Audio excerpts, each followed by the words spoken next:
નમસ્કાર. નવપ્રવાહ ગુજરાત ન્યૂઝમાં આપનું હાર્દિક સ્વાગત છે. વડોદરાના સાવલી તાલુકાના સુભેળાવ તળાવમાં અસંખ્ય માછલીઓના મોત. તળાવ કિનારે મૃત માછલીઓ જોવા મળતા ગ્રામજનોમાં ચિંતા. માછલીઓના મોત પ્રદૂષિત પાણીના કારણે થયા હોવાની આશંકા. માછલીઓના મોતનો ચોક્કસ કારણ જણાવવા તપાસની માંગ.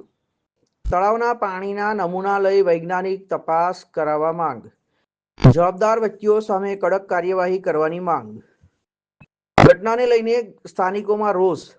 તંત્ર પાસે તાત્કાલિક કાર્યવાહી કરવાની માંગ. પર્યાવરણ અને જળચર જીવસૃષ્ટિ પર અસર અંગે ઉઠ્યા સવાલો. હતા સુભેલાવ બાજુ એટલામાં જોયું કે હજારો સંખ્યામાં માછલીઓ મોત પામી. હવે મોતનું કારણ શું છે અમને ખબર નથી.